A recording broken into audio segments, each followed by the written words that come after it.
Welcome to the Popish Plot. I'm Nate. I'm Jessica. And I'm Mike. And today we are back with another one of our fun Saintly Companion Game Shows. Where we kind of sort of get a little peek inside the heads of my co-stars. We did game show music. I do. All the ones I can think of are going to be copywritten. So, generic game show music. There was no game show before 1925, so you know. All right. Hey.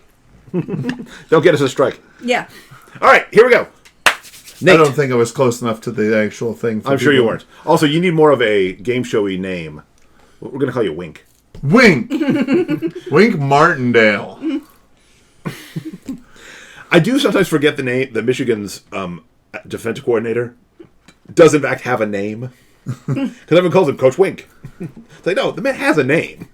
His mom didn't name him Wink. So we're here to get a peek inside the heads of my co-stars again by giving them some fun situations in which to bring along saintly companions. Mm-hmm.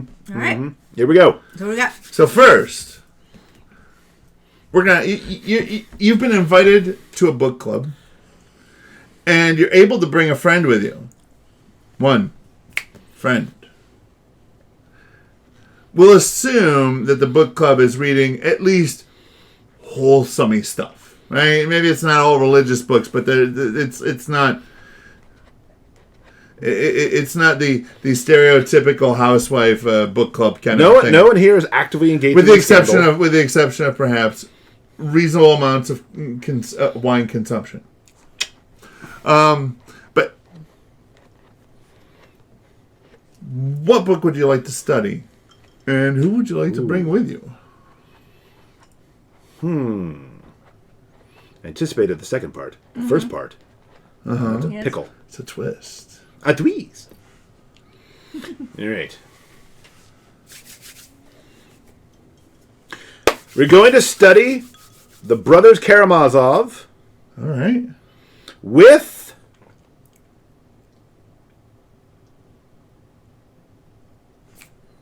St. John Paul II. Okay. All right. Yeah, I can see that.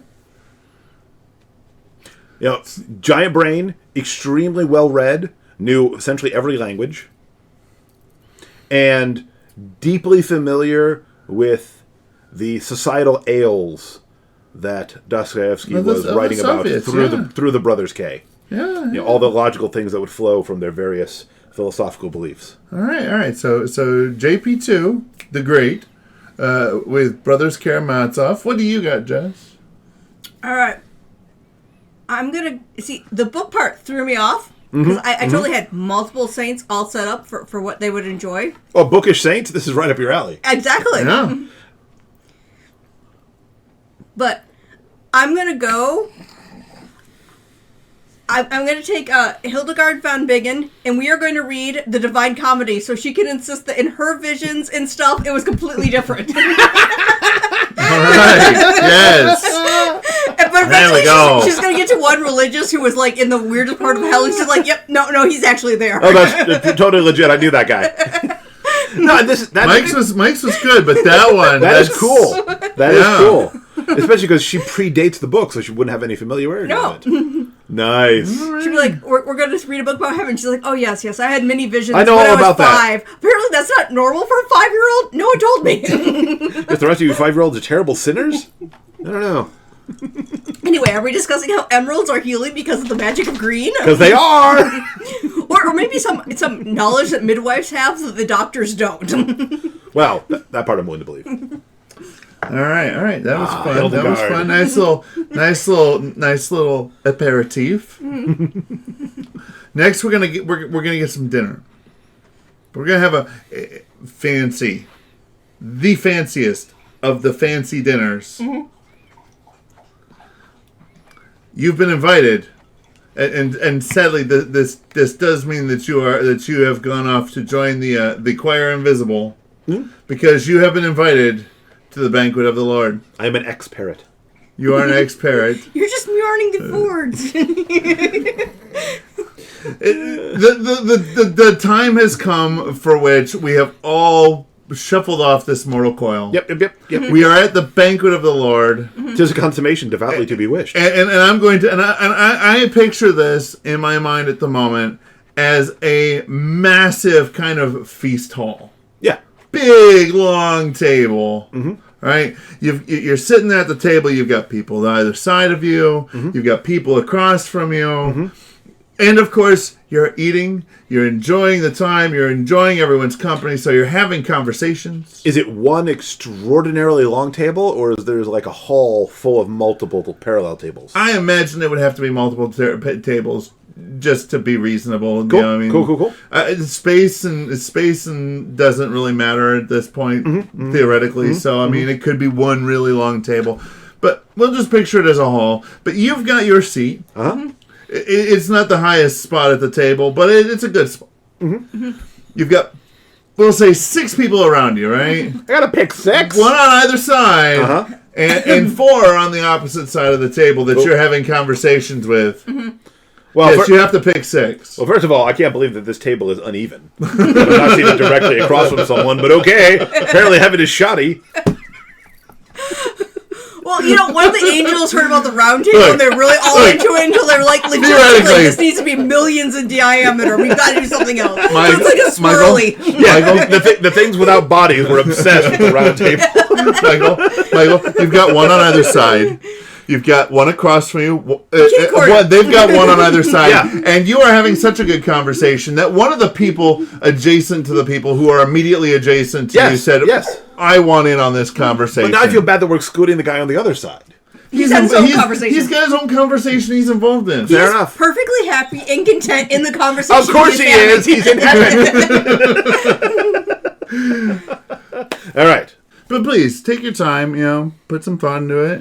The people you're talking with, and it's not required, but maybe you know what it is you're talking about that's so interesting it drew somebody from outside the immediacy of your presence. All right. Mike seems to have his. Here's what we got. I don't know why, but for some reason I am seated in the French section. Okay. The French quarter, if you will. Ooh la la. To one side of me is St. John Vianney. All right. To the other side of me, St. Joan of Arc. Yeah, that's solid. Across from me, St. Louis Martin, St. Zélie Martin, his wife. Okay. And their daughter, St. Thérèse of Lisieux. Okay. And then, so intrigued by our conversation, St. Dennis, who, even though we're at the table, loves to do party tricks with his severed head. All right. That would be fun dinner conversation. And partially because I was baptized on St. Dennis' day. There you go. You need another moment, Jess? We're eating croissant. Croissant. I'm trying to think of more French foods, but unfortunately, coq au vin. Well, I mean, all the fromage. Like I could say foie gras, but I don't think they're going to be killing things in heaven. So no, well, the snack bar. Royale with cheese. Please feel free to help yourself to Le Salad Bar. Pommes frites. All right. So, we're having a conversation that randomly went into the fact of cats and memes. That's what's great about conversation. Saint Jerome, the patron saint of Grumpy Cat, may they both rest in peace. It starts stalking.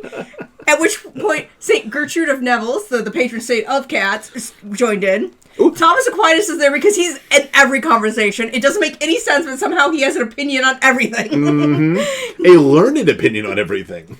And then, just because, I feel slightly bad that I learned about them from public television, which did not point a good picture of them, and they were good and holy people, even though yelling, I'm a Christian, isn't the best idea the second you give birth.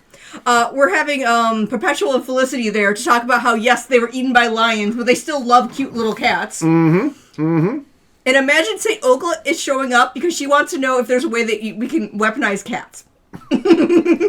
She's declared war on hell, and no one can convince her that you cannot do that. She'd be amazing. This is what we learn from history. If St. Olga wants to do something, just say yes. I don't know if you'll have to help, but just don't oppose her. You can say yes, or you can say, how can I help?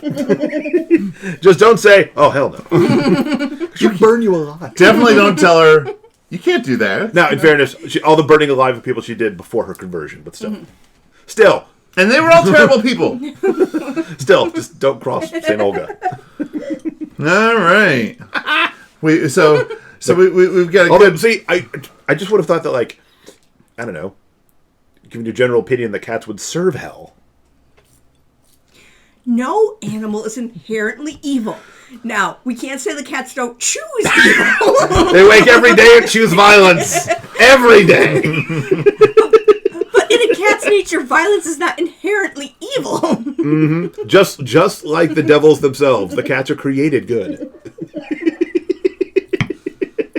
All right, so we've had an interesting book study. Mm-hmm. Some great dinner conversation. And now we're going to go, I usually would not do two food things at once, but I just couldn't help but do both of these together. Don't write hungry. You have been invited by a friend who's running a chili cook-off to be a judge. He's a little short on people, though. Is it Anthony? I'm not judging Anthony's, I am not judging Anthony Petoskey's chili cook-off. I mean, I'm concerned about Rufus's, which is going to be somehow vegan, yet just, like it's going to be vegan with, like, a weird meat that no one ever heard of. I really hope I never meet that guy. Anyways, you've been asked to help provide 3 other judges, aside from yourself, for a chili cook-off. For a panel of 4 judges. Panel of 4 judges, you and 3 companions are going to be judging some chilies. And just... so that everybody knows that we're doing, like, proper chilies. But we'll say that this is, like, what? Like a Kansas City kind of a... Texas... chili. Where would I go for chili? New Mexico. You can do New Mexico chili. You can do Texas chili, because the chili queen started out, like, on the border with Mexico, making their, essentially, fast food of the day. So you're in Albuquerque, and you're gonna be judging a New Mexico chili cook. Now I'm hearing the Weird Al Yankovic song Albuquerque. And I'm imagining that we all took a wrong left turn at Albuquerque. We all took a wrong... No, we should have.